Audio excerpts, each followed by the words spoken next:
Thank you very much. Great to have you. And thank you all for being here. My administration is taking new action to ensure that America has the medical resources and equipment needed to fight the global pandemic. It's been a brutal pandemic for over 150 countries all over the world. We've had great success over the last month. As you know, the millions and millions of pieces of equipment have been delivered successfully by us, purchased and delivered, and we've made it available to the states. And the governors have been very gracious for the most part, I would say. There are a couple that aren't appreciative of the incredible job. They have to do a better job themselves. That's part of the problem. But generally speaking, I have to tell you, the governors have been great. I just spoke to the governor of New Jersey, Governor Murphy, and he's very thankful. And Governor Cuomo has been very nice. They've really appreciated, I think, what the federal government has done. You look at the hospitals that are being built all over the country by the Army Corps of Engineers and FEMA. It's been really incredible. Nobody's seen it. They'll build hospitals in 2 or 3 days, portable hospitals. This afternoon, I invoke the Defense Production Act to compel General Motors to accept, perform, and prioritize federal contracts for ventilators. Ventilators are a big deal, and we've delivered thousands of them, and oftentimes you don't need ventilators very much. Hospitals don't have very many.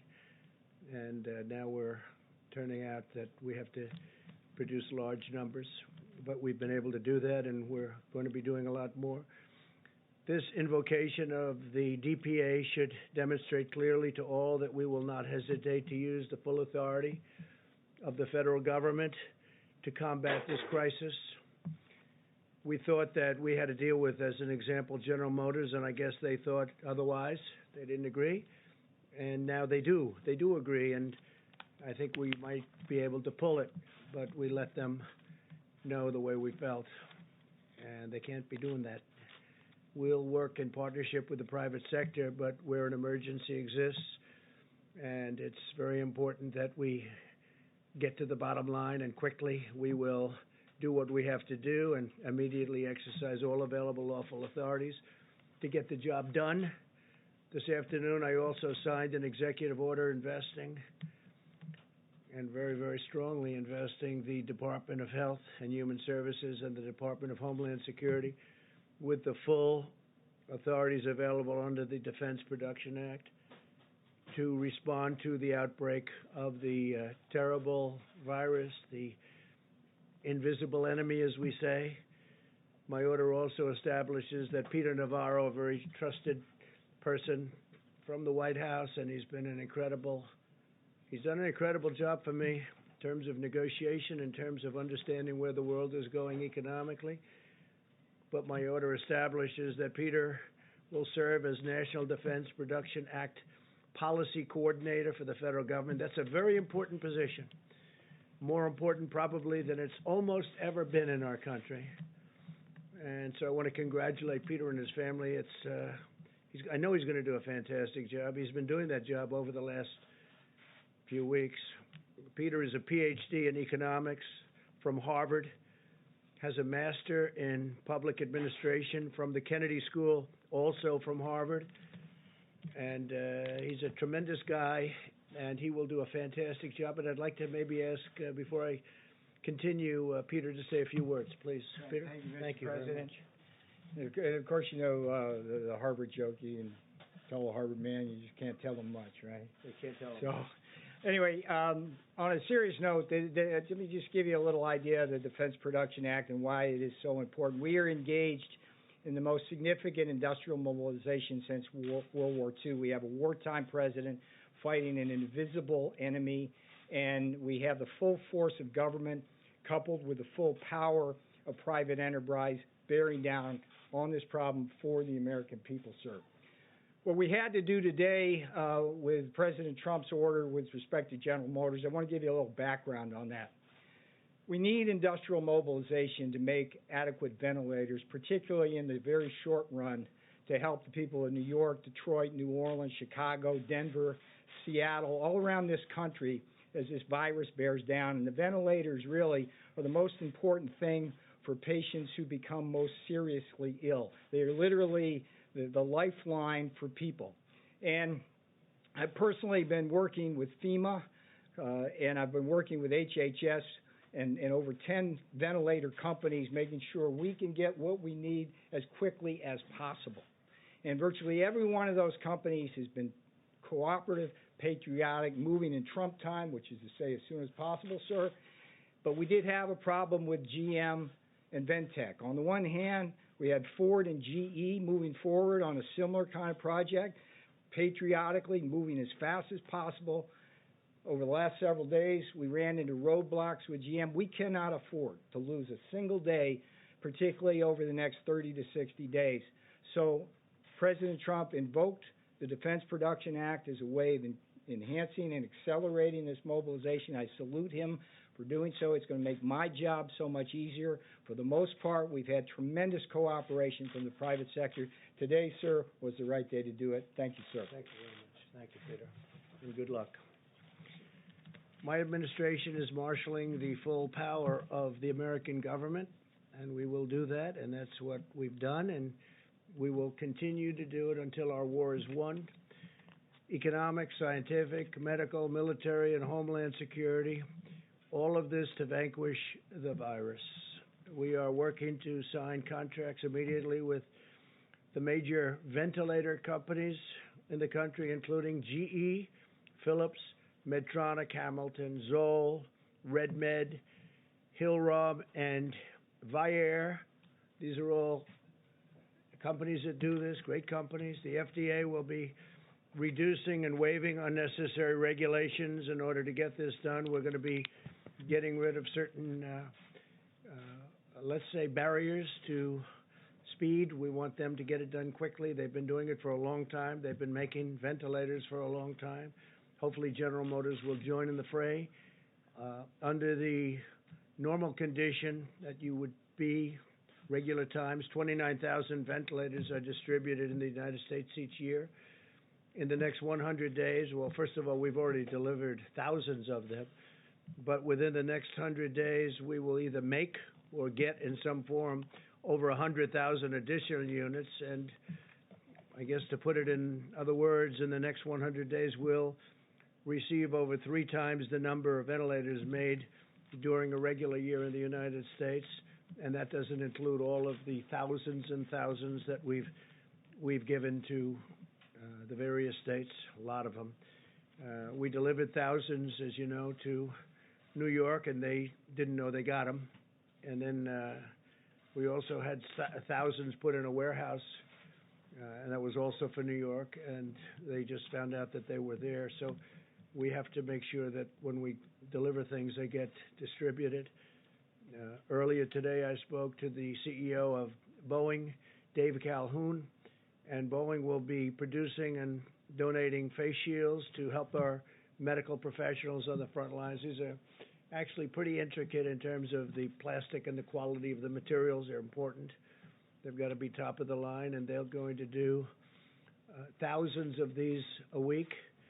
They've already tested the production, and they're ready to begin producing all of these shields. That's the plastic shields that go over the face. Well, Boeing is also offering us the use of their, what they call the Dreamlifter cargo plane. It's the largest plane in the world, and this is sort of a picture of it. They called up just a little while ago, and that can sort of take anything. That's the biggest in the world, and they're letting us use that for the distribution of product all over the country, especially the heavy product or large quantities of product. And Boeing will dedicate up to 3 planes to the mission of flying medical supplies anywhere we need it. Each plane can carry 63,000 pounds of cargo per flight. That's a lot of cargo. I also signed an executive order giving the Department of Defense and Department of Homeland Security the authority to activate the ready reserve components of the armed forces. This will allow us to mobilize medical, disaster, and emergency response personnel to help wage our battle against the virus by activating thousands of experienced service members, including retirees We have a lot of people, retirees, great military people. They're coming back in who have offered to support the nation in this extraordinary time of need. And they come back in. They don't say how much. They don't say, what are we getting paid? They just want to come back in. It's really an incredible thing to see. It's beautiful. This afternoon, I also signed into law $2.2 trillion in urgently needed relief for our nation's families, workers, businesses, and Americans of every race, color, religion, and creed. And the $2.2 trillion goes to $6.2 trillion, depending on needs. So it's the largest bill ever signed, and not just emergency relief, but of any kind. We've never signed a bill of that magnitude. And, you know, incredibly, it was 96-0 in the Senate, and it was essentially the same thing in Congress. They did it very quickly. In the House, they did it very quickly. So if you look at Congress, what they've been able to do, the House was voice vote, I guess they would call it, and something like that rarely takes place, and 96-0 in the Senate for the largest bill in the history of our country. That's pretty good. And I want to thank Republicans. I want to thank Democrats for coming together for the whole of the nation. And this is a great thing, a great victory. This is going to save companies that are incredible companies, but that are going to need some help because of what happened. A month ago, they were outstanding. They were having the best year they ever had, and then we got hit. And so we'll help them out. It's thousands and millions of jobs. It's millions of jobs. And I just want to thank everybody for working so hard. And that includes the people standing with me right here. The legislation extends a vital lifeline to American families and American workers with job retention loans for small businesses. And a big focus of the bill is small businesses. They're really they're the energy. They're whatever you want to call it in terms of our nation. They push. People have no idea how big a factor, Peter can tell you, the small businesses are in this country from an economic standpoint, from a job standpoint. We expand the unemployment benefits for workers very substantially, and direct cash payments will be going to American citizens, substantial. This legislation also provides a massive increase in funding for hospitals, for the Disaster Relief Fund, and critical supplies, including masks, respirators, and pharmaceuticals of all types. And speaking of pharmaceuticals, as you know, we're working on vaccines. We're getting some good response, and we're working on therapeutics and cures. And we have some very interesting things happening. This afternoon, Apple launched a new tool created in partnership with our task force, the CDC and FEMA. Any individual who is concerned that they might have the virus can now download the free COVID-19 app on their iPhone and answer a set of simple questions about their symptoms and risk factors. It's getting to be a very modernized system indeed. They'll soon receive HHS recommendations on what to do next, including whether they should get tested or not. And again, we only want people to get tested if we think they need it. In a few moments, Secretary DeVos and Secretary Perdue will discuss new partnerships with the private sector that are providing meals to millions of students while schools are closed. They've both been incredible, the job they've done. I appreciate them very much. We're grateful for the assistance of Niran Chaudhary, CEO of Panera Bread Company. They've been so incredible to us. And to the people of our country, and Denton McLean, chairman of McLean Global Logistics, and they've joined us. They're on stage with me. They're going to speak. Throughout this ordeal, I've been awed and inspired by the American people more than anything else, more than anyone else. Americans of every walk of life have followed the guidelines, shown incredible compassion, and sacrificed greatly on behalf of their fellow citizens. I want every American to know that their selfless and heroic actions are saving lives, and I want them to know, and I've said it before, that I'm very proud to be their president, very proud of the American people. My administration is actively planning the next phase in an all-out war against this horrible virus. We're now testing nearly 100,000 patients per day, more than anybody in the world, and we have now, as of even a couple of weeks ago, tested more than any other country in the world. and our capacity continues to grow. Widespread surveillance testing will allow us to monitor the spread of the virus, and we're doing that quite accurately, and Deborah and Tony will be speaking about that, and coordinate with the states to contain new hotspots as they arise with a targeted, fact-based, and data-based approach. It's all data-driven. This surveillance testing will soon enable us to publish updated guidelines for state and local leaders. We want every county and region in the country to have the on-the-ground evidence that they need to determine the mitigation measures that are right for them. Each location is different. Some are very, very different. Some are day and night. Some are in great shape and some aren't in great shape. And we'll be able to have very accurate information very shortly. We already have a lot of that information. America is bravely battling this pandemic through cutting-edge science, medical innovation, and rational, deliberate, and determined vigilance.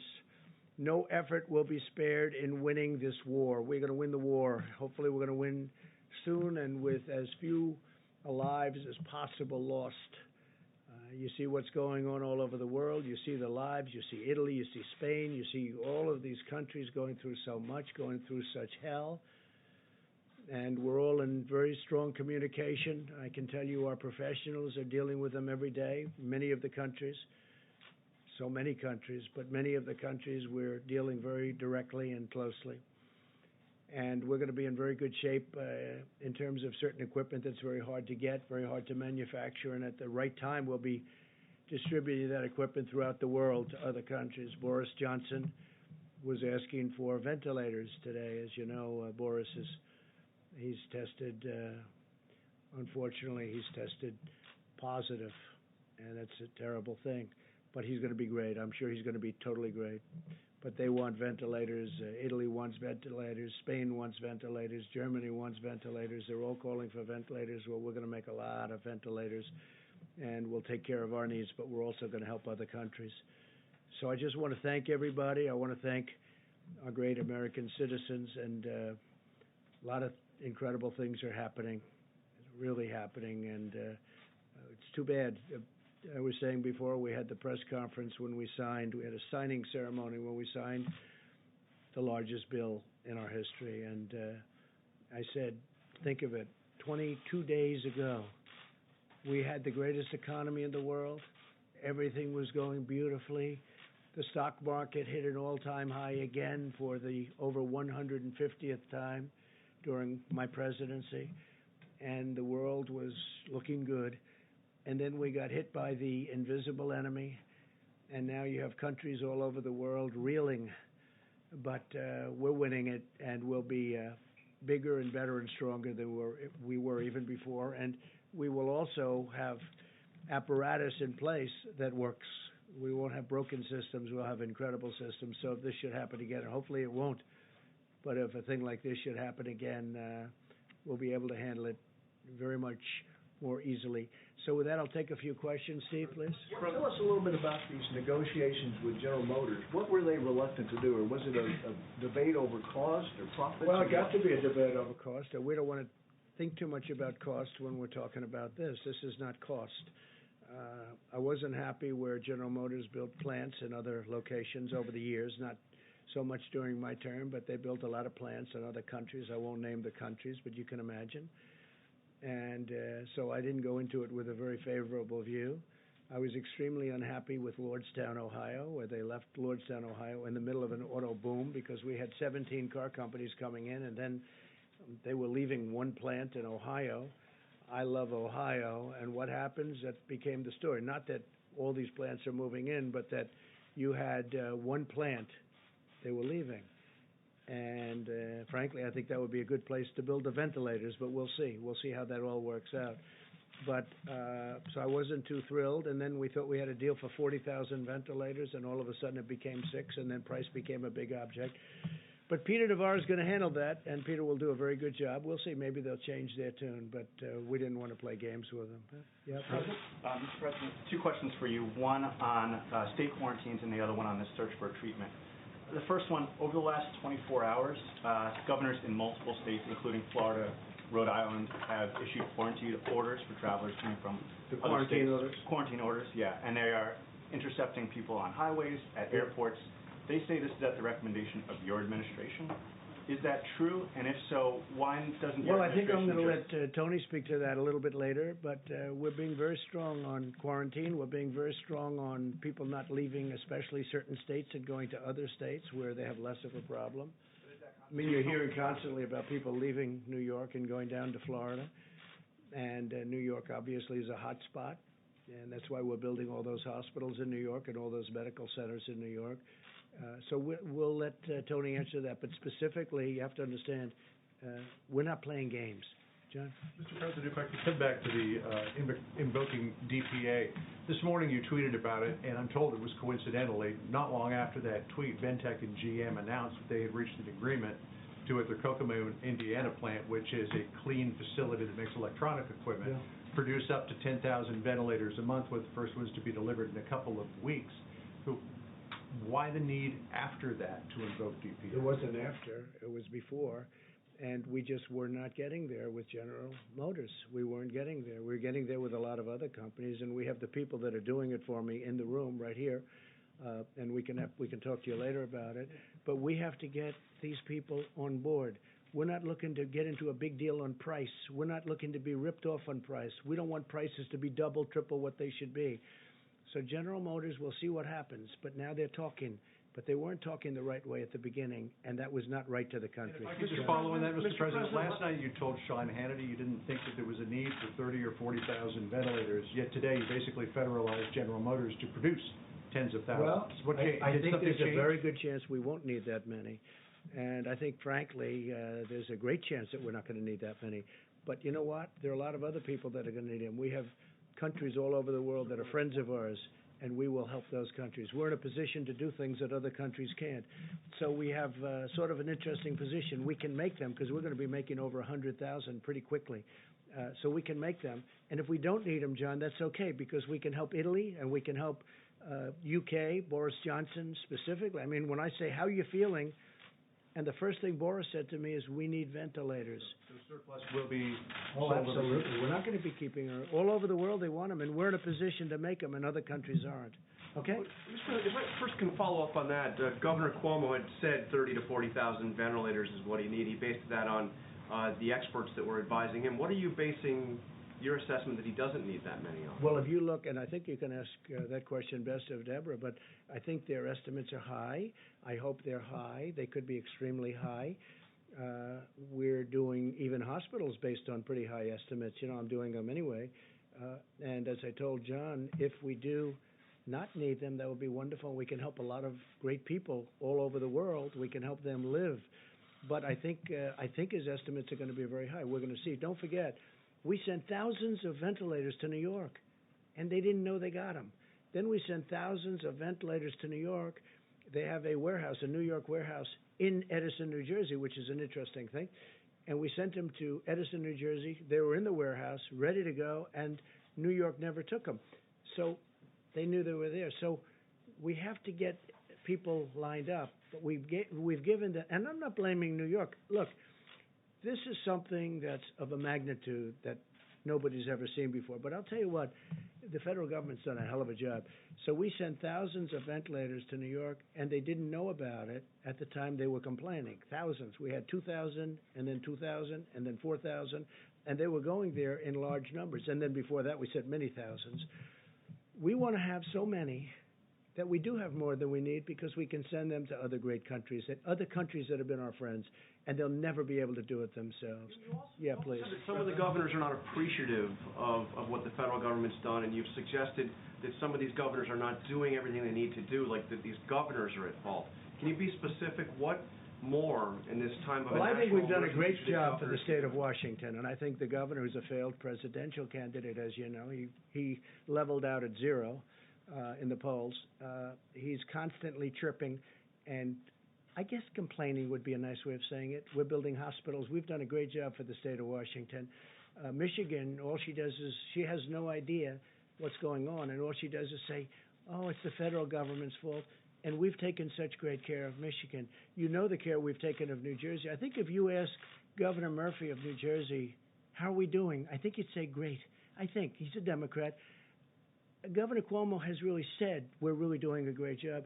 And I saw the news conference where he was thanking the people from FEMA, the people from Army Corps of Engineers this morning. I mean, they built a hospital like in 3.5 days. And it's a big hospital in the Javits Center. And they're building medical facilities in different parts of New York. And Governor Cuomo's been appreciative. But, you know, a couple of people aren't. We have done a hell of a job. The federal government has really stepped up. But what I'm asking is, what more specifically do you want the governor of Washington, All I want them to do, very simple, I want them to be appreciative. I don't want them to say things that aren't true. I want them to be appreciative. We've done a great job. And I'm not talking about me. I'm talking about Mike Pence, the task force. I'm talking about FEMA, the Army Corps of Engineers. There's no country in the world could have done what the Army Corps of Engineers has done and is doing.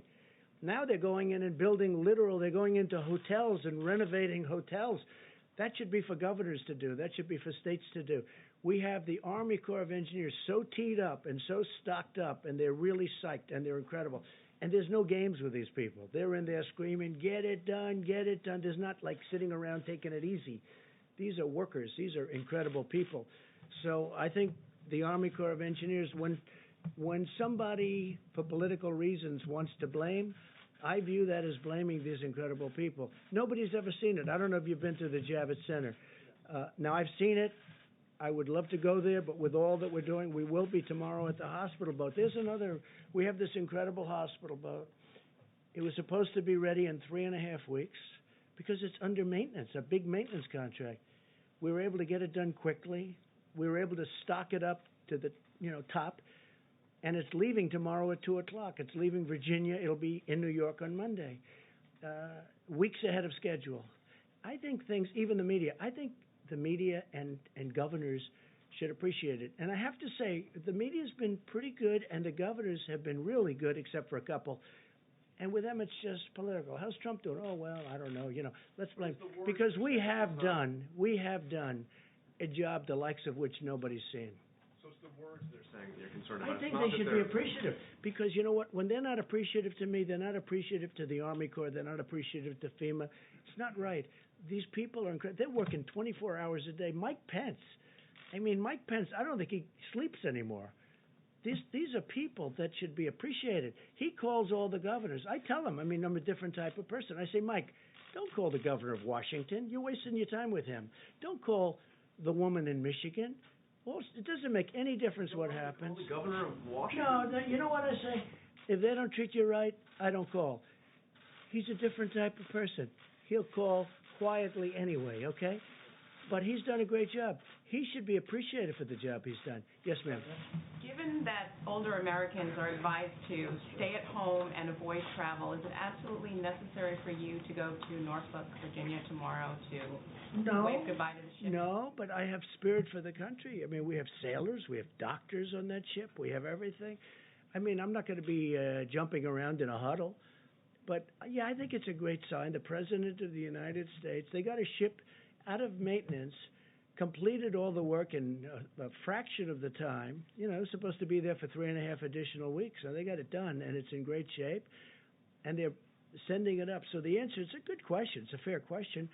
I just feel that as the leader of our country, when they can do work like they've done, and they've been working all day, all night, medical supplies, everything, loading up that ship, I don't think it's the worst thing in the world. It's right down the road practically, right, Virginia. And I think it's great if I go to Virginia. I guess I can take helicopter or plane. It's like a tiny trip. And I think it's a good thing when I go over there and I say thank you. It doesn't mean I'm going to be hugging people, and it doesn't mean that I'm going to be shaking people's hands and everything. But I think it sends a signal when the president is able to go there and say thank you. So, we'll be careful. Peter? Mr. President, on the stockpile of supplies for a pandemic, yesterday from the podium, you blamed your predecessor, saying that when you arrived as president, you said, quote, "We took over an empty shelf." You've been president now for more than 3 years. Why didn't you and your administration fill that shelf? Yeah, I did. We did fill it twice. We filled it twice, and we've been distributing that for literally a year. So we've been filling out. Nice question, Peter. Thank you very much. We've been filling it out, and we've been filling that stockpile many, many times. It's been filled many, many times. And now what we're doing is something different, because I think it's better. We fill it, so it comes from wherever the point of manufacture or whatever is. We fill it, and then we go, now it's full, now we take it and we distribute it around. Now what we're doing is, we have an emergency. We're saying, go direct, go direct, go direct.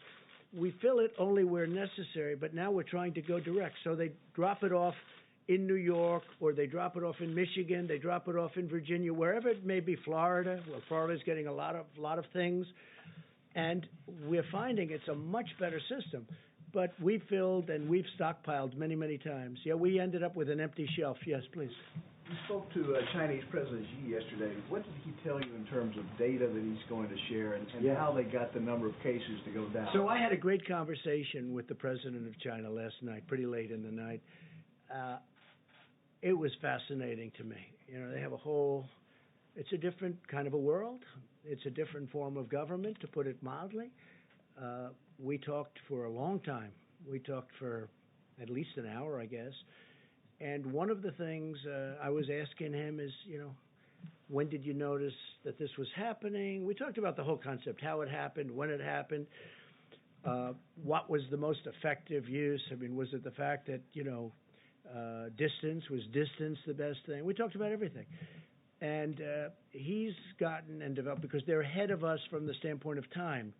It happened there actually long before it happened here. By the way, it would have happened here a lot sooner had we not kept those people out, the Chinese people coming over to the country, had we not kept them out. But we talked about it because he's had additional experience of having been much earlier. And he's developed some incredible theories, and all of that information is coming over here. A lot of it's already come. The data, we call it data. And we're going to learn a lot from what the Chinese went through. Our relationship with China is very good. We also talked about the trade agreement, but I must tell you, this whole invisible enemy has taken over the world. Nobody cares about trade. Nobody cares about anything. You want to talk about trade, they immediately get back to this. So we really did. We talked about trade. They're starting to buy very heavily from the farmers under the agreement, under the trade deal that we just signed. But honestly, me, all of us, everybody's talking. You turn on television, you read the papers, it's all about this. And you know what? It probably should be mostly about this. It's hard to talk about, hey, how you doing with buying from the farmers? They have started very, very large buying, as you probably have read. But what we really focused on was this. I also said, how have you done with cures, and how have you done with respect to vaccines? We discussed that. And, they're doing like we're doing. They're working on it very hard. They think they have some interesting things have been determined, and we'll see what happens. But we talked a lot about vaccine. We talked a lot about possible cures. How good would that be? I mean, that's game changer. So we'll see. And by the way, we have various things happening right now having to do with cures and vaccines, and I think we're doing very well, especially in the vaccine thing. I think we're very close, but as Tony will tell you, it's a long testing process. So we'll see what happens. Did he ask you to suspend tariffs? He never asked me to suspend tariffs. No, we're taking in billions of dollars. He never did ask me that. John? Mr. President, on Monday will be the end of the 15 days to slow the spread of the virus. Do you expect that you will simply renew the guidelines, or do you expect that there could be some modification to this? So, John, I'll be sitting down with this brilliant woman and this brilliant man, and lots of brilliant people that work with them, I think, right, Deborah and Tony? And we'll be sitting down on Monday or maybe Tuesday, depending on which is the best for everybody, and we'll be making that determination. Okay, we'll be making it. And by the way, obviously, we're not doing it for New York. You see, New York is just coming into this really heated situation. We're building a lot of things in New York right now that nobody thought would ever be building. A lot of things are happening in New York. So obviously, but we are talking about possibly other parts of the country which really aren't affected to any major degree. Or maybe we won't do that, because maybe at the advice of a lot of very talented people that do this for a living, they won't want to do that. They won't want to expose anything. They want to do it all at one time. These are the kind of things we'll be talking about. So for people at home who are wondering, how long are we going to have to live like this? What advice would you give them? Well, it depends. We do want to flatten the curve. We want to see that curve start heading down in the other direction at a minimum. And we really have to talk about areas of the country that have not been affected or certainly have had a very small effect. And we'll see. I certainly want to get it open as soon as possible. I don't want it to be long, but we also want it to open safe. Otherwise, what did we do? So could it be months? I hope not. I hope it's going to be sooner. I hope it disappears faster than that. I really think that the people of our country have done a great job. Last night, I was watching, and I'm looking down Madison Avenue and Fifth Avenue. John, there were no people in the street. I mean, normally you wouldn't be able to see the sidewalk.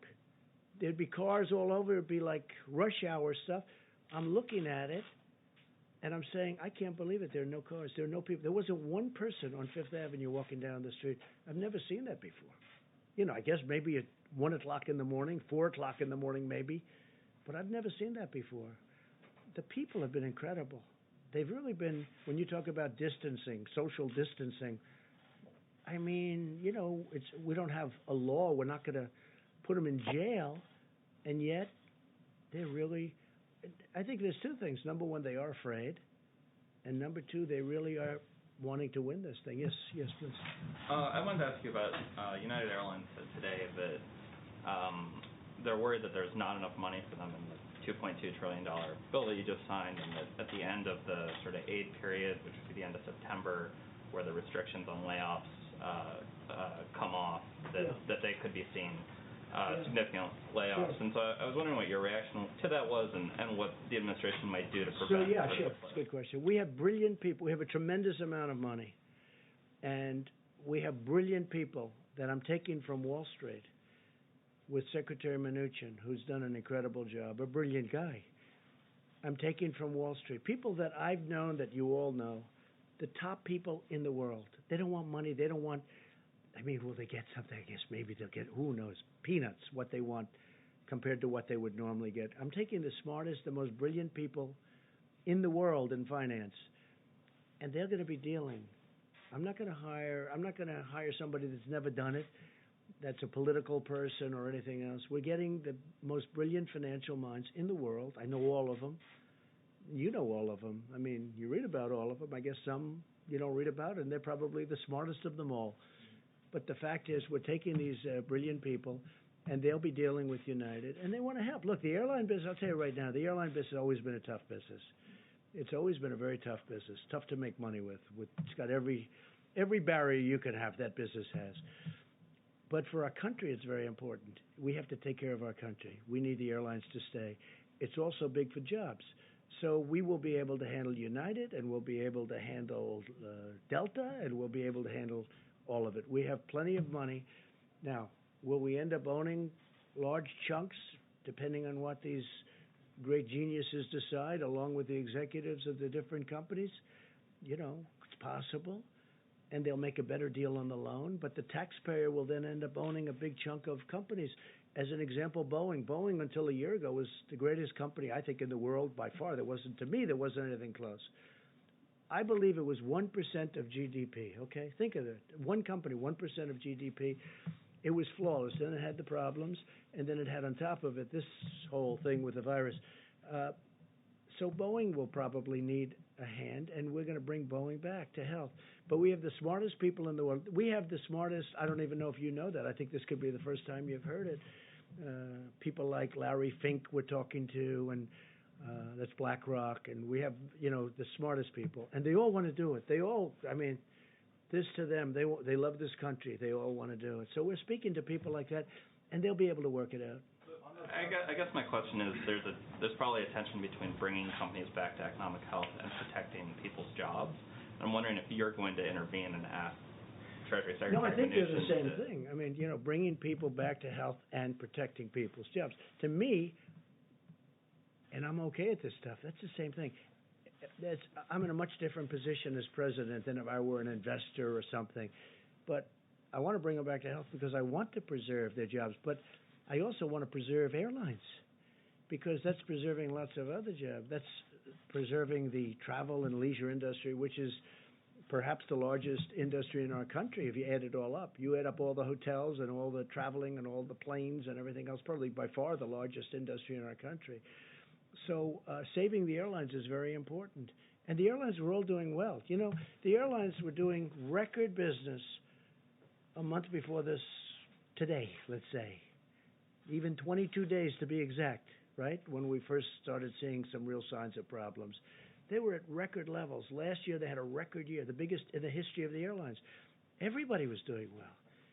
I mean, I was presiding over the most successful economy in the history of the world. And now we're going to have to rebuild it. And I think we're going to have an absolute incredible fourth quarter. You know, maybe it's slightly after that, to be honest. But it's going to be in that time period. As soon as we get rid of this, I think we're going to have an explosion upward. It's going to be incredible. Please. Mr. President, Florida Governor Ron DeSantis has issued some of the fewest restrictions in the country, yet Florida has the highest percentage of elderly in the country. That's true. Do you believe Governor DeSantis is handling this well? Do you have I do, confidence? because he's a very talented guy. He's a very good governor. Everyone loves him. He's doing a fantastic job for Florida. He was not happy with the people coming down from New York. You know, they're flying down from New York, and he had a state and has a state with, you know, obviously a lot less problems. Florida's been doing really well in the sense of testing. The testing has shown much better results. I mean, they'll talk to you about that later. But no, he was very unhappy with the people coming down from New York, and I understand that. No, Ron's a very tough guy. He's a great governor, and I have tremendous confidence in him. And, you know, he had the beach situation. He resolved that. He will get it all resolved. Yeah, please. I have two questions, Mr. President. First, yesterday in your letter to the governors, you said that you want to categorize certain counties of high risk, medium risk, and low risk. Practically speaking, how are you going to enforce that? How can you stop people from You have to go risk, louder. for example? You have to speak louder. Sorry. How are you going to stop people from going from high risk areas to low risk areas? In your letters to the governors. We have some very, very strong restrictions, but you're right. I don't like it. So we're seeing how it works. The data is coming in on Monday and Tuesday, and we're going to see how it looks. But, you know, can we go to a tougher level? We can, but that causes other problems. We're going to see, and we'll be reporting back very shortly after my meetings with Tony, Deborah, and others that we're going to be meeting, and our vice president. We're going to be reporting back to the media. Okay? Please, corner. Thank you. Hi, Mr. President. Owen Jensen with EWTN News. Yes. Millions of school kids across the country are home, including my own, bored, restless, learning a little bit online, but it's better in the classroom. You know that. Yeah. And my kids, they want to crawl on the walls and climb on the walls, and my wife is about to lose it. Right. So many of them are watching right now. What would you say to those kids right now? Elementary school, middle school, high school. What would you tell them right now who are watching from home? I would say that you are a citizen of the greatest country anywhere in the world. And we were attacked like nothing that's happened possibly since 1917, many, many years ago. We were attacked. And we're winning the battle, and we're going to win the war, and it's not going to take, hopefully, that much longer. But we have to win the war. And I would say that they have a duty to sit back, watch, behave, wash their hands, stay in the apartment with mom and dad. They look like they're lucky to have you as a father. And just learn from it. But, you know, the young people have been tremendous. Some of them are very happy not to go to school. You understand that. Perhaps yours, perhaps not. But we have literally had no problem. But again, they should just sit back and be very proud of our country because we're doing it for them. You know, ultimately we're doing it for them more than anything else, if you think about it. The other thing that's nice, and the one thing that has come out, and I learned this, again, it was reaffirmed by President Xi last night in my conversation. The young people are really, it's an incredible phenomenon, but they are attacked, successfully attacked, to a much lesser extent by this pandemic, by this disease, whatever they want to call it. You can call it a germ, you can call it a flu, you can call it a virus. You know, you can call it many different names. I'm not sure anybody even knows what it is. but the children do very well. It's almost the younger they are, the better they do. I guess the immune system is, sadly for some of us, their immune system is stronger. But actually, I'm very happy about that. But they have been attacked, for instance, the Spanish flu, and if you look at the H1N1, the swine, if you take a look at the swine flu, which was, as you know, not so long ago, that attacked very strongly young children, kids, middle-aged people, everyone. Age is a factor here, so your children should be in good shape. But just tell them to be very proud of the country, okay? Just to follow up real quickly, when does the risk become an acceptable one to allow people to go back to their lives? Maybe Well, we're Dr. going to make that Fauci- determination. And you're going to have something to do with that. And look, we're going to be guided also. You have some real strong feelings. The media, I'll tell you what, the media generally, I mean, I've impressed, a lot of the media has been fair. I'm not used to fair treatment in the media. I don't know. I don't know how to handle it. But the media has really been, overall, I think the media has been pretty fair. Some not. I mean, I could tell you who, but what's the point? But the media has really been fair. I mean, they view this as that we're all in a problem together, and we're going to win. We're going to win. Please. Yes, thank you, President Trump.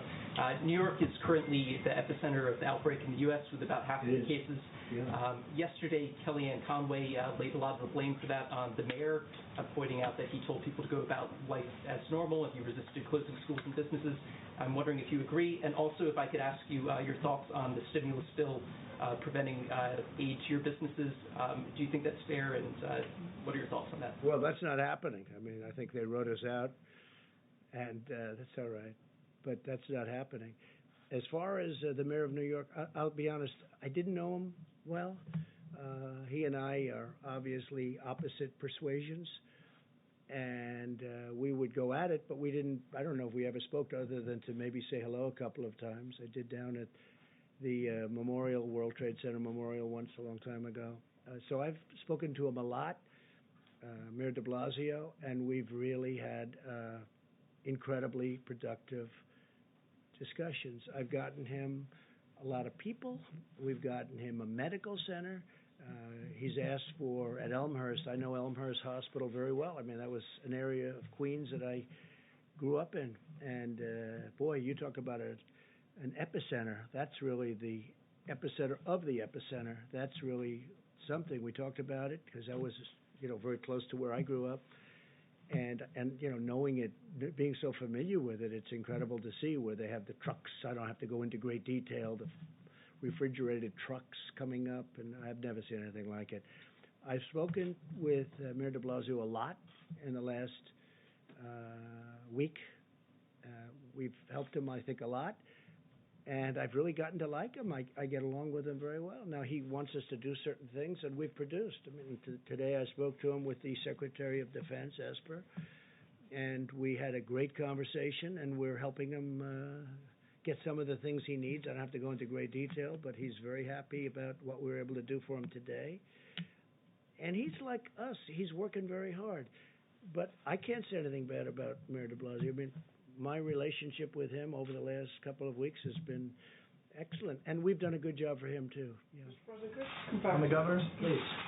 There's been a lot of talk about ventilators and PPE and that kind of thing, but what about hospital capacity? And are you, prepared for the stories So that we're are doing going that. to Great come question. We're increasing capacities. when hospitals can't? Right. We're actually adding on through the Army Corps of Engineers. This is a big job, and we're doing it in many states, not just New York and California. By the way, Gavin Newsom's been terrific, I have to tell you, the governor of California. We're getting along really well. We're working hard for him. As you know, the hospital ship, the other hospital ship, and they are incredible, that just arrived in Los Angeles, fully stocked.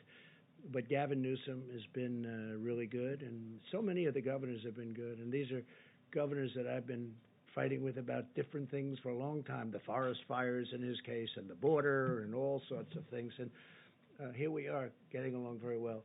So, and I appreciate his nice words. I really do. I really appreciate it. And the people with me appreciate it.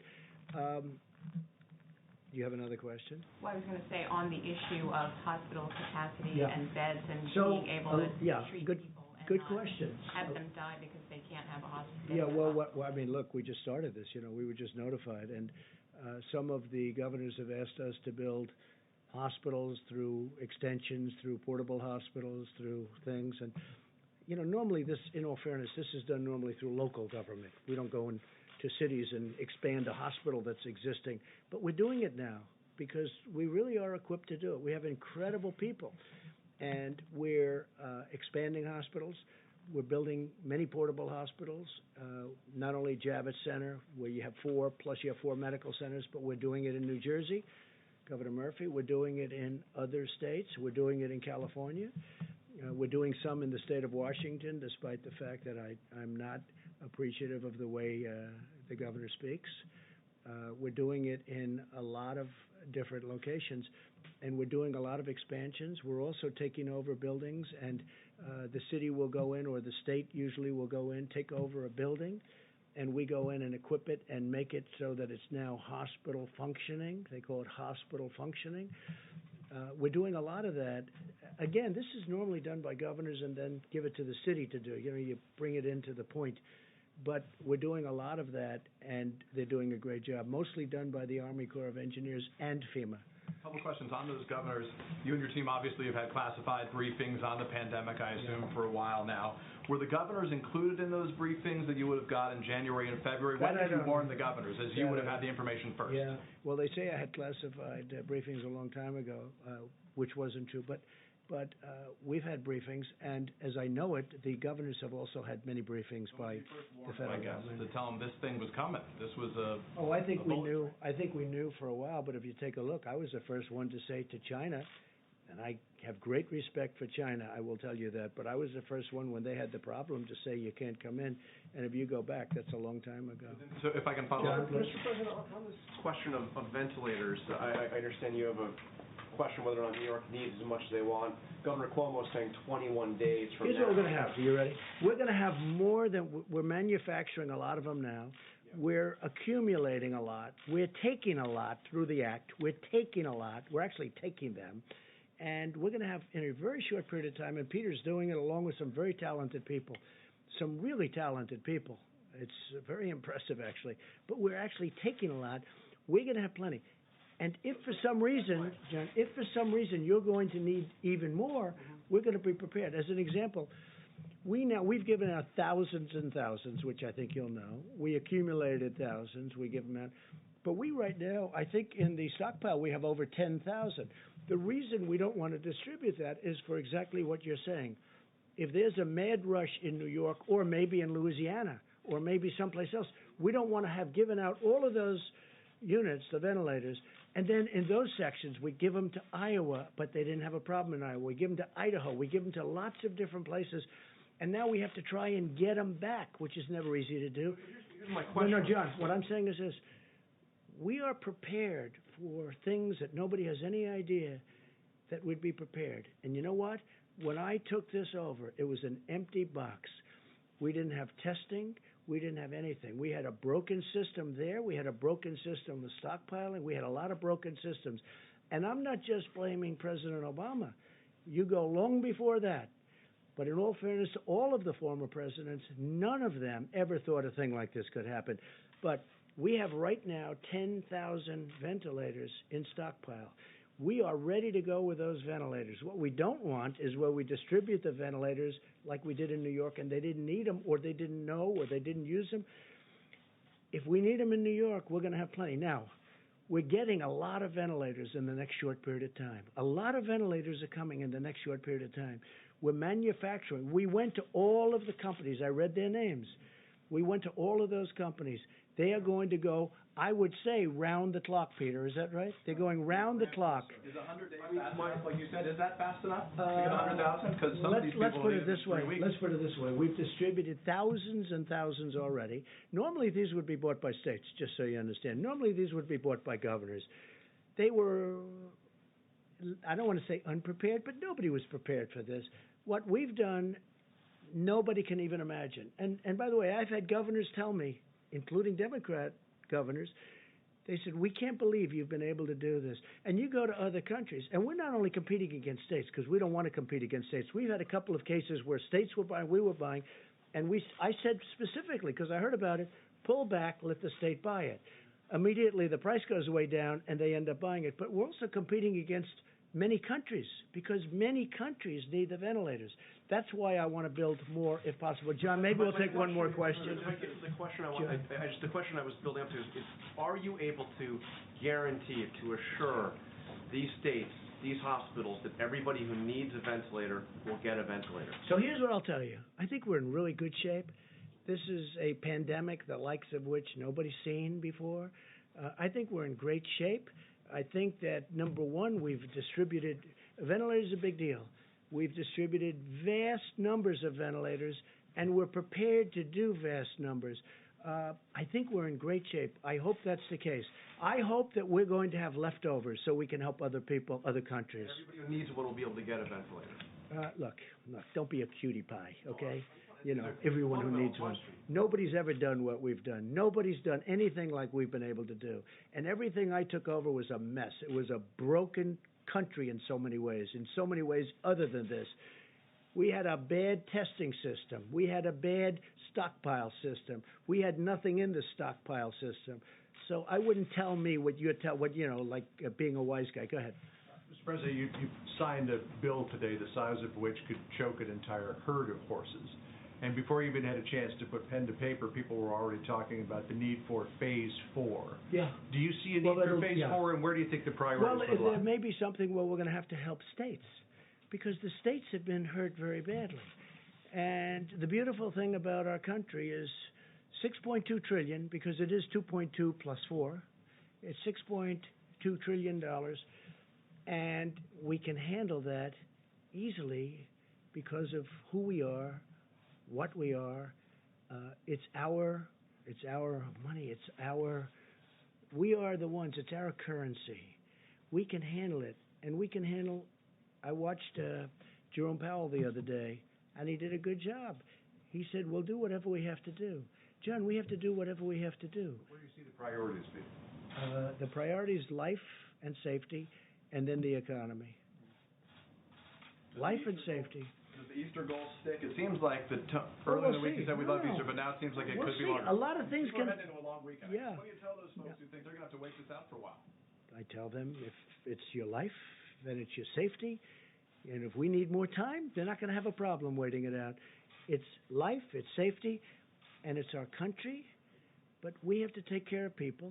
At the same time, we want to get them out. They want to get out. Our country was built on that. But we have to make sure it's safe, and everyone knows that. Okay, one more question, please. Has your thinking changed over the last 30 days? Thank you.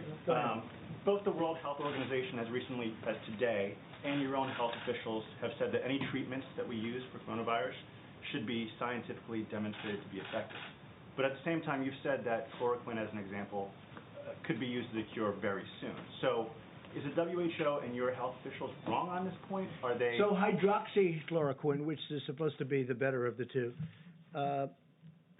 seems to have some good backing. We're going to see. Look, Governor Cuomo, we've given him 10,000 units. It's a lot. And they're testing it.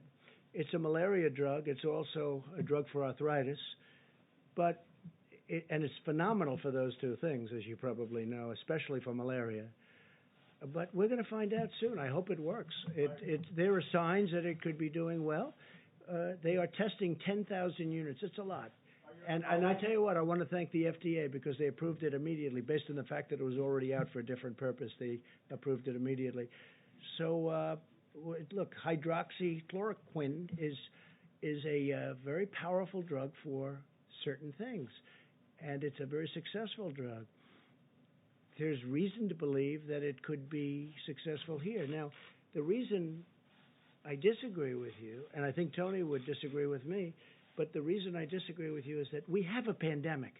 We have people dying now. If we're going to go into labs and test all of this for a long time, we can test it on people right now who are in serious trouble, who are dying. If it works, we've done a great thing. If it doesn't work, we tried. But this is not something that's going to kill people. So we can go in and we can test and we can take our time. When I was with the FDA, you know, they indicated that, well, we'll start working on it right away and it could take a year. I said, what do you mean a year? We have to have it tonight. If we don't have it tonight, I want to test it immediately because it's on the market in a different form. So we know that. So from a safety standpoint, at least, we know that. But you're talking about giving it to people who in many cases are dying. So we want to do it the way, this is sort of like right to try. We got right to try approved. For 44 years or more, they couldn't get it approved. We have the best labs, the best doctors, they couldn't get it, I got it approved. Now if somebody's terminally ill, and if we think we have something that's going to work, we can actually use it. They can use it. And I'll tell you what, you ought to do, when this is over, you got to do a story on that, because we have had some tremendous results. Just before you go, could I ask you something that just popped on Wall Street Journal? It says, headline, the Trump administration plans to suspend the collection of import tariffs for 3 months, according to administration officials. True or not true? It's not even talk to me about it. Just more fake news, John. Look, not even talk to me. They're talking about, the only one I've heard that from, like as an example, China pays 25% interest on $250 billion worth of product that they send in. That's a lot.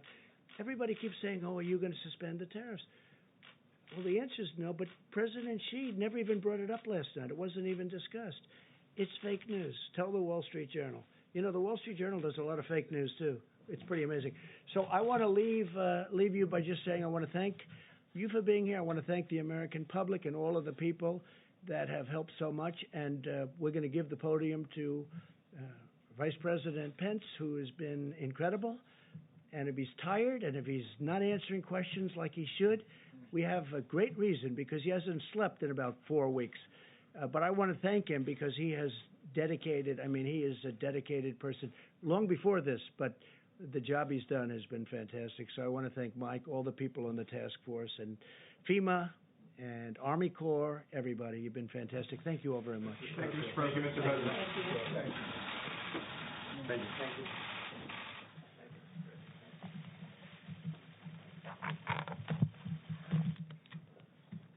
Well, good evening, everyone, and thank you, Mr. President. White House Coronavirus Task Force met today. We continue at the President's direction to focus on slowing the spread of the coronavirus through mitigation, expanded testing, and ensuring that our healthcare workers have the supplies that they need. With cases now in all 50 states and more than 50% of cases in the New York area, it's more important than ever to adhere to the guidance of state and local authorities. And for every American, the best thing that you can do, young or old, is put into practice the President's coronavirus guidelines for America. It is the way that each of us can do our part. Since we last spoke, as you all know, the President signed the Coronavirus Aid, Relief, and Economic Security Act. This makes direct payments available to American families. The average family of 4 will receive a direct payment of some $3,400.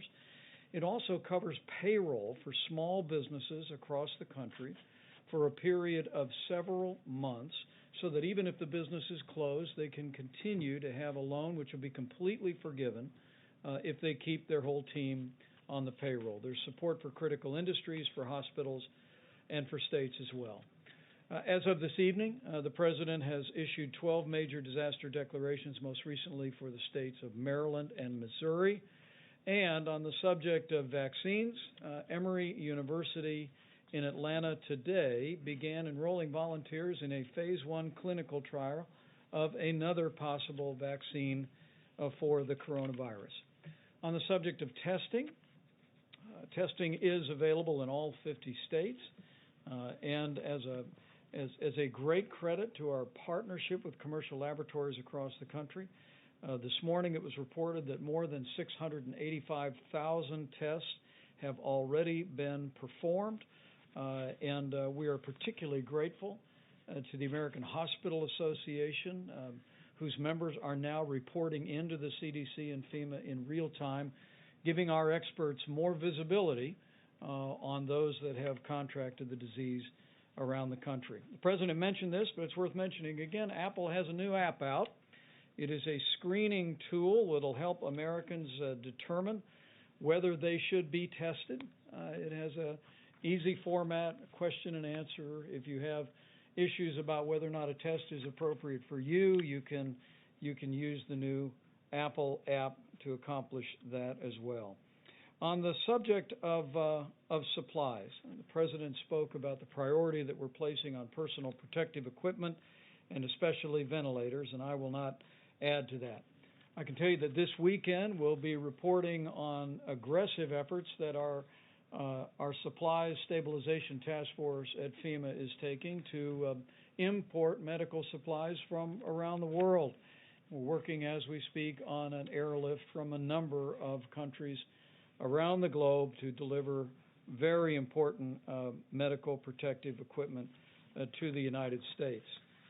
At the present moment, you've heard the numbers, but from the Strategic National Stockpile, we distributed more than 7 million N95 respirators or masks, more than almost 3 million face shields, more than 8,000 ventilators, and donations to the Strategic National Supply. We've mentioned Apple donating some 9 million masks that can be used by healthcare workers, but Merck recently announced plans to donate 500,000 masks, USPS 500,000 masks, and a little company called Puritan in Maine is actually in the business now of manufacturing swabs.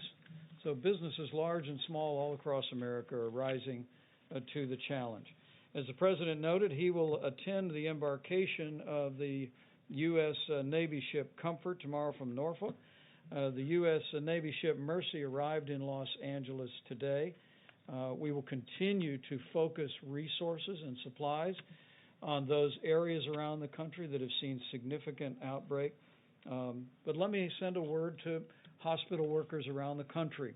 We continue to hear anecdotally and occasionally see in media reports people who have concerns that their hospital may be running short on personal protective equipment in the days ahead. We just encourage you to alert your hospital administrator. Hospital administrators, please alert your state health director.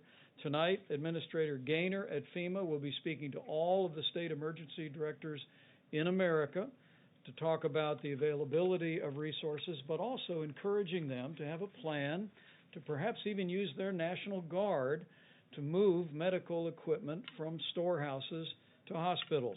We'll be working very closely with state emergency managers on issues of logistics. But today, we're fortunate to be joined by two members of the Cabinet who have been very busy making sure that the children of America have the meals that they need while school has been suspended in so many places around the country. Secretary DeVos and Secretary Perdue are going to share some exciting news and progress that we've made in feeding children who need nutrition assistance while schools are closed. The truth is many underprivileged kids would not be getting school meals apart from the fact that as we stand here today, our administration has approved waivers for all 50 states to give them flexibilities to work with local partners to get meals to children that are in need, and also a nationwide waiver to allow parents to pick up meals. But what's most exciting today, as our two Cabinet Secretaries will reflect, we have private sector partners, a few of whom are with us today, who are helping us speed important meals to children and to families around the country. You'll hear in a few moments from the chairman of McLean Global Logistics and also the CEO of Panera Bread about the work that they are both doing to literally deliver millions of meals to American families. It's truly an inspiring story, and I look forward to hearing it from them and sharing it with you. But it's just one more example, as President Trump said, that we'll get through this, and we'll get through this together. Not only a whole of federal government approach, working with all of our state partners, working with health care authorities at the local level, but also working with businesses that have been willing to step up and stand at the point of the need and be there for the most vulnerable and help us meet the needs of our children and of our families. And on behalf of the President and a grateful nation, we thank you. Madam Secretary. Thank you so much, Mr. Vice President. And I just want to begin by thanking President Trump for his clear-eyed leadership during these challenging times for our country and for our world. And Vice President Pence, for your tremendous leadership of the task force and for truly making a difference that's certainly true for America's students and teachers as well. Most of them, as Owen said a moment ago, experiencing unprecedented disruptions in learning and in their lives. I want each of them to know that President Trump and his administration are taking decisive action to keep them safe and healthy so they can continue learning. We must rise to the challenge of educating all children from all walks of life who all of a sudden are in many, many different learning environments, and they're counting on all of us to find solutions. I'm really pleased to be here today for the announcement of another terrific solution initiated under the President's leadership. Secretary Perdue is going to share details of this public-private partnership, but before that, I'd like to provide a few additional comments and talk about the work that the Department of Education has been doing on behalf of students, parents, and teachers during this national emergency. My team and I are in contact daily with governors, state school chiefs, college presidents, superintendents, and local education leaders. We are quickly responding to their needs so they can do the next right thing for their students. Most governors have decided to close some or all schools in their states for a period of time. As a result, students may not be able to take federally mandated standardized tests this spring, and the President took action to make sure they didn't have to. We made the process to delay these tests for a year fast and painless. As of today, 47 states have requested the delay or the waiver, and 46 have been approved within a 24-hour period. We also released additional information making clear the expectation that education will continue for all students. The transition to distance and online learning needs to happen quickly, and it needs to include meaningful instruction and supports for children with disabilities. Learning should not stop or be denied because schools fear federal regulators or fear doing something different. Distance learning is happening. States like New Hampshire and Florida have implemented phased and tiered approaches to meet the needs of students in their states. Other schools and states are implementing creative approaches and working through practical realities to help students continue learning. In remote Colorado mountain towns without internet connectivity, teachers are putting weekly learning packets together, and they're holding office hours by phone to help their students when they're stuck. South Carolina is deploying 3,000 buses with mobile Wi-Fi hotspots to help kids in remote areas access learning that way. This national emergency gives all of us an opportunity to come together to educate all students out of principle. It's simply not an acceptable option to educate none of them out of fear. So we stand ready to assist educators and their students.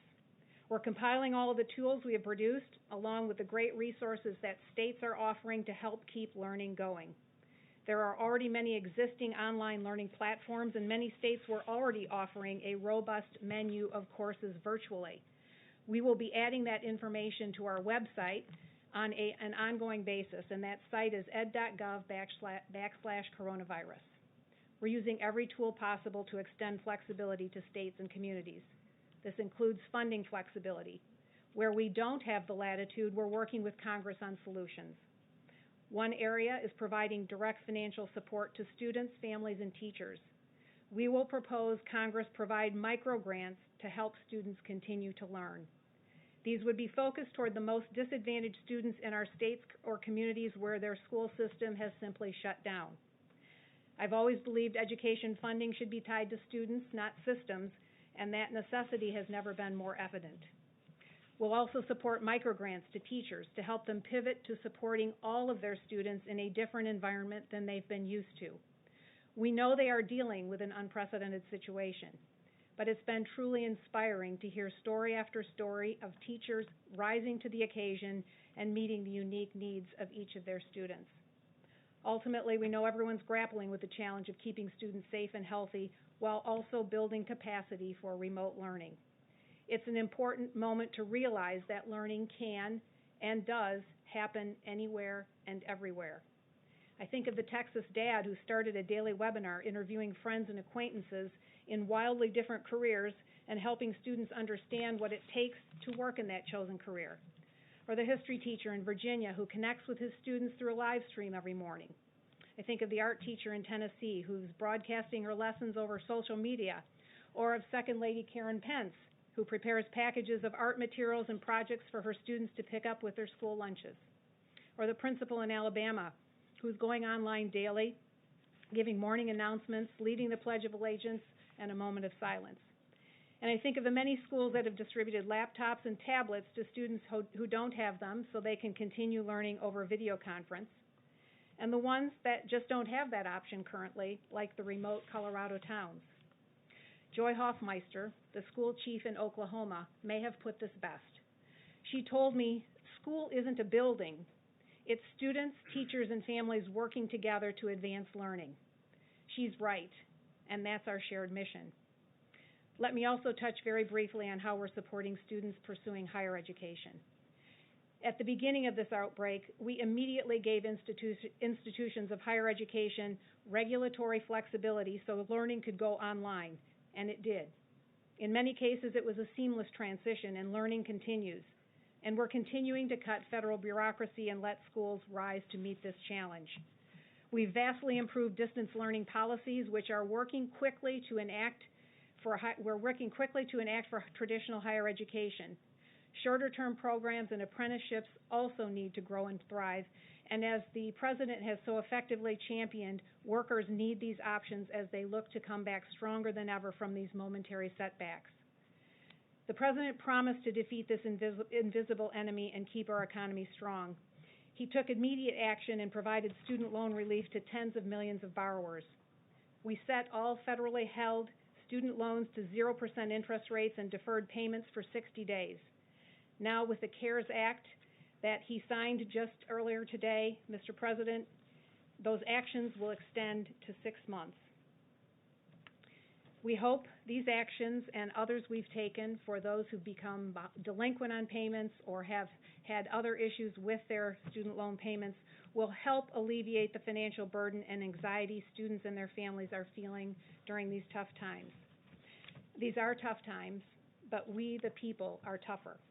So in closing, let me offer just a few words of encouragement. To our students, your educations can and should continue. Learning can happen anywhere, and we will help make sure it does. We believe in you.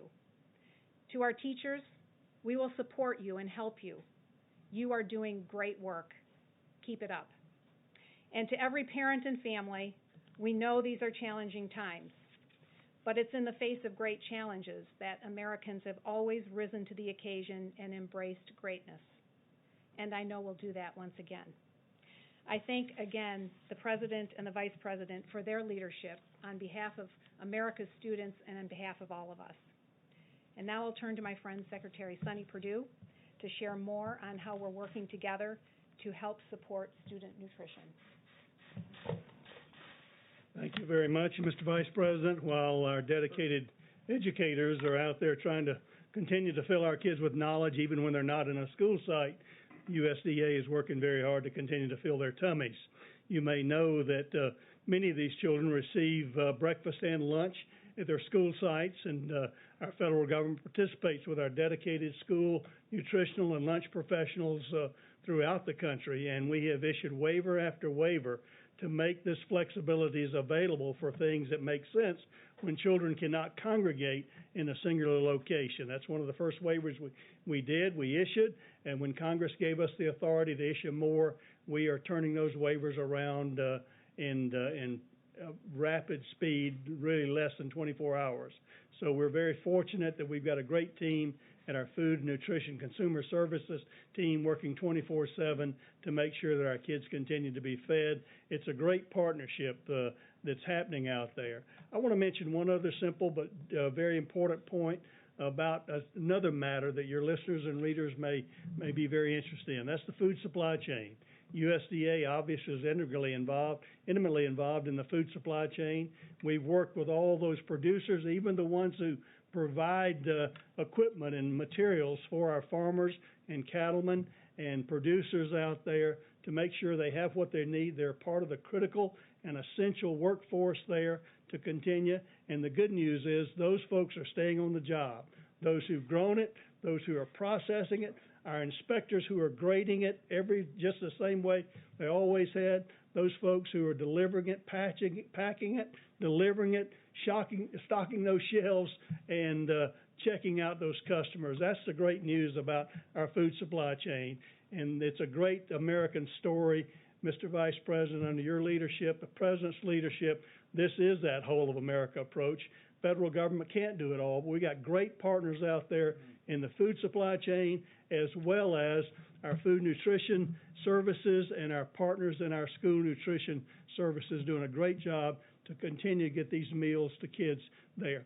Two of our private sector partners are here with us today. I'd like for them to tell their story because it's a great story. Denton McLean with McLean Global here has partnered with Baylor Collaborative on Poverty and Hunger, along with PepsiCo, in order to pack 1 million meals a week to deliver to rural kids who might not can get to town to these drop-off sites where the other kids are picking up meals. And again, Niren Chaudhry, Niren Chaudhry of Panera Bread, CEO of Panera Bread. Their company is also participating in Columbus, Ohio, with the Children Hunger Alliance there to deliver food meals that meet the regulations of USDA under flexible conditions there, to get food meals there. And Panera's looking to expand that to nationwide as well. So, Denton, why don't you come and tell us your story? Thank you very much.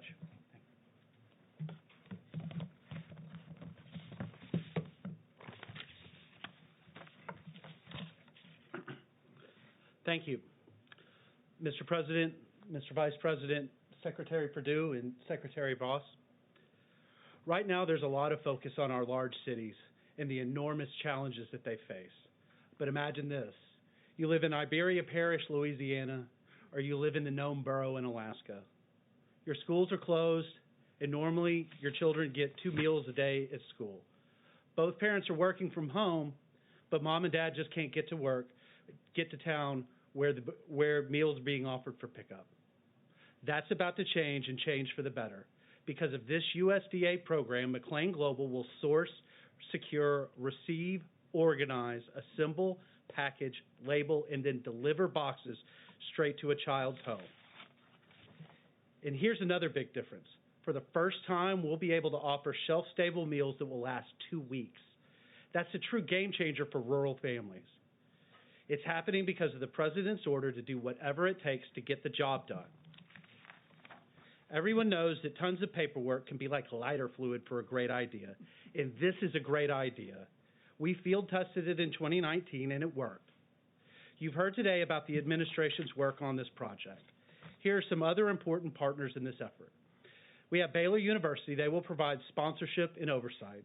In addition, we are deeply appreciative to UPS and the United States Postal Service, and we are joined by PepsiCo Company to help get this accomplished.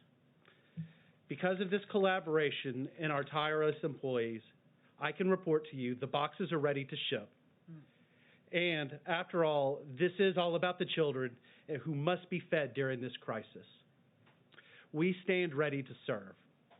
Thank you, Mr. President and Mr. Vice President, for caring about the specific needs for the children who live in rural America. Thank you. I want to welcome Niren Chaudhry, CEO of Panera Bread. Good evening. Thank you, Mr. President and Mr. Vice President, for your leadership. It's an honor to be here, and I'm deeply grateful for the opportunity. This is an extraordinary time, and I passionately believe that at such times we must all come together and do our very, very best to contribute and make a difference. At Panera, our mission is simple.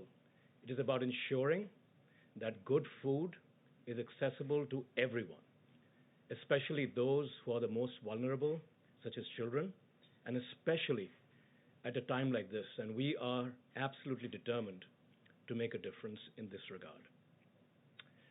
Today, we are announcing a partnership with USDA and Children's Hunger Alliance to serve freshly prepared, wholesome meals to children in the entire state of Ohio to begin with, and hopefully after that to expand that program across many other states in the country. I do believe that the human experience, indeed life, is all about having resilience in the face of adversity and also having the tenacity to just keep going, to just keep going. And at Panera, our associates and our franchise partners live that spirit every single day. They are resilient and they're tenacious. And on their behalf, I pledge that we are committed to do the right thing for the country and help serve those who need it the most at this very important time. We are ready to serve. Thank you very much. Outstanding. Thank you so much. Thank you so much. Thank you for your business's incredible generosity. And I'll actually allow the two business leaders to step out if you'd like. We appreciate you so very much on behalf of the President and a grateful nation. Before we go to questions, I'm going to invite Dr. Birx and Dr. Fauci to step forward with a few reflections on what we're seeing in the data. And as you all are aware, over the next several days, our team will be assembling recommendations for the President to give further guidance to the American people, to states around the country, and they can both share with you the importance of ongoing efforts of mitigation by every American, the need to support what state and local leaders' guidance is to every American community, but also as Dr. Birx continues to work carefully with the modeling, analyzing the data, she'll reflect on the progress we've made in that. Deborah? Great. Thank you, Mr. Vice President. Just to pick up on some of the questions that you had earlier. So the issues that we discussed with the modeling yesterday was to ensure that the models were adjusted for the great work that every citizen is making in doing the mitigation efforts, and to see if that was reflected in the request specifically for ventilators. And so we wanted to make sure that with a limited number of ventilators and the issues that we saw in Detroit and Dearborn, in Cook County, and now in New Orleans, that we were balancing and projecting correctly based on both what the models had predicted and then whether they were adjusted for the incredible mitigation work ongoing in New York City. We understand that this week and next week will not reflect that mitigation, whether it's New Orleans or whether it's New York and the New York metro area. We know that the hospital admissions that we are seeing this week and next week will be infections that occurred before the mitigation started. But we wanted to make sure going forward that the needs reflected that. That was what was adjusted in the Ferguson model for the UK, and I know you're following that very carefully.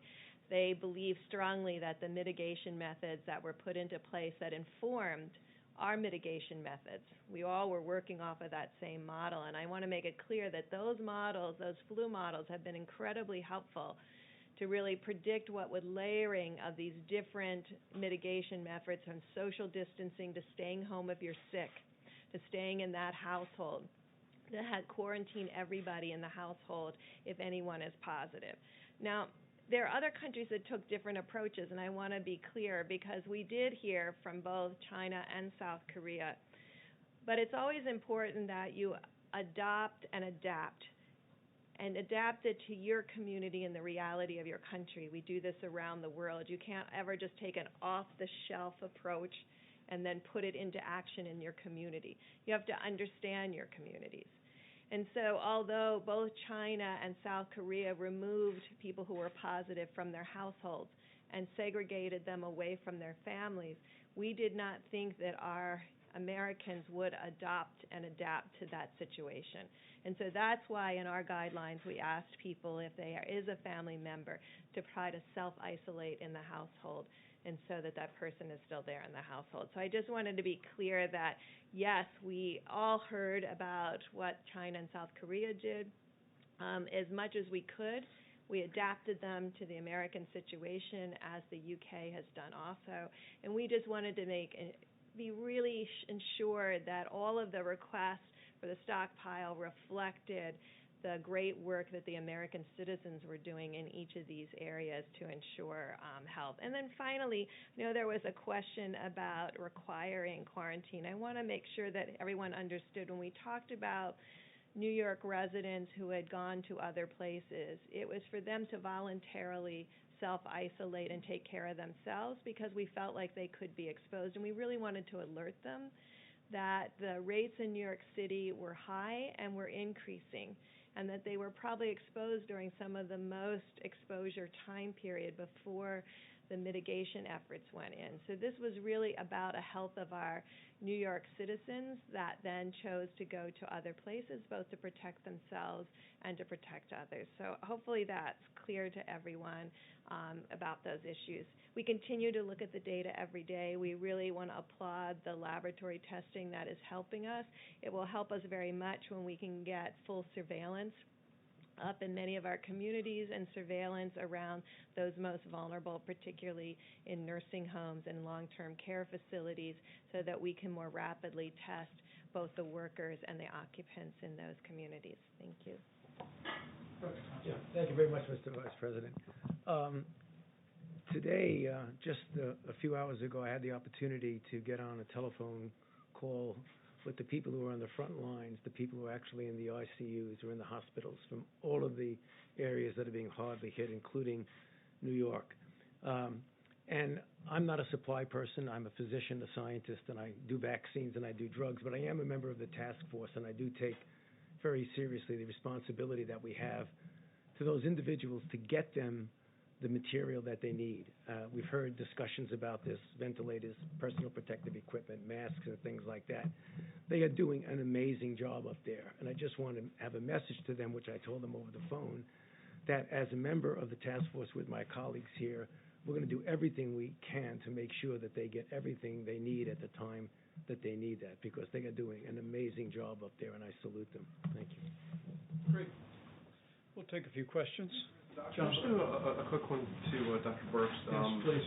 I asked you, I think it was about 8 or 9 days ago, about the data from all these tests, and you had suggested that there would soon be a website where we would see all the data. Are we closer to that? When do you expect that? Do you have any data to give us tonight? 'Cause as far as I can tell, this has not been publicly released yet. Yeah, no, thank you. I've learned as Tony has described, we've learned that when the community is educated, we all do better together. And so it's important to get that information out when we start talking about where the virus is, what the percent positives are, and really inform communities so that they can make decisions, so that people can take protective measures for themselves and for their families. And I find that it's important, yes, for us to have the data, but it's equally important for the state and local governments as well as the communities. We are still, because we worked very hard to get it into the first bill, but it was changed to state and local labs, and obviously 95% of all the tests are being done in the commercial labs. So in this recent bill that was just approved, it is mandated that all commercial labs need to report. And so you'll have that data when we get the data comprehensively from all the commercial labs. Well, it was passed today, so hopefully we'll expect it tomorrow. Only one more question. Dr. Fauci. About the guidelines, if I can, Dr. Burks or Dr. Fauci, whomever, what is the testing standard here? Are you going to need to test people who are well or only people who are symptomatic? Obviously, let's say in Omaha, 10 people walk into a hospital, 5 come in, they're all tested positive, 5 go home, they may still be positive. What is your standard in order to make these recommendations? So I'm glad you asked, because the important thing about testing, it only tells you if you're positive or negative that day. You could become positive the next day. And so testing should be used intentionally as a surveillance tool or a diagnostic tool. And I think what we're going to work on over the weekend is to weave together both a testing strategy for surveillance, which you have brought up in that key point, while maintaining a strong testing for diagnosis, because our first obligation is still to ensure that patients get diagnosed, both so that the personal protective equipment for those who are negative doesn't have to be utilized, but also to give those patients the opportunity to have optimal care. And I think Dr. Fauci mentioned this a few minutes ago. The things we have learned over the last just 3 months, was a lot of information about how best to ventilate patients. I think that has been shared across communities and across clinicians around the globe. We never previously had an experience where a lot of people had to be ventilated prone. So this kind of information that has been shared has been critical to improve the survival of the patients that we have in the United States of America. And we really want to applaud the countries who've been giving all of us that information and sharing it across the clinical network. One quick thing to Dr. Fauci, if I could. Dr. Fauci, Sunday will mark 1 month since the first death from this new disease. I wanted to ask you a bit of a philosophical question. I've known you for 25 years. You've been through HIV, AIDS, MERS, SARS, West Nile virus, Ebola, all of that. How has this nation changed since that first death 1 month ago? Well, this is truly an unprecedented situation that we're going through. As you mentioned correctly, John, I have been through everything from the very beginning of the very uncertain days with HIV/AIDS. Cumulatively, if you look at what's happened with HIV/AIDS over the 38 years that we've had it, the burden and the suffering and the death has been enormous, historic. But it came over a period of time. There was the fight in the beginning. What we're seeing now in actual real time is something that's unprecedented. This is something that we have never seen before, at least in our generation. They've seen something maybe like this back 100 years ago, and we're really being challenged to not only learn in real time, to be able to respond in a way that is helpful and effective, but we're also in uncharted waters, and I think that's the thing that I find different, is that the waters are uncharted so that it isn't as if we have an example of how to do it. You know, we have an extraordinary confrontation on the health and the welfare of the globe, particularly, you know, for us here in the United States. So as somebody who's been through all of those outbreaks, this truly is unprecedented. So from the first day to now, the first death, we've been through something that no one has ever experienced in our generation. Let me say good evening to each one of you. I trust this was helpful. We'll continue to keep you informed. Over the course of the weekend, the President will be traveling to Norfolk for the embarkation of the U.S. Navy ship Comfort. Our task force will be meeting through the course of the weekend, and we'll be reviewing the data and preparing recommendations for the American people going forward. But thank you all for your time and attention. It was thorough. Secretary Perdue? Dr. Fauci, you have a question for you?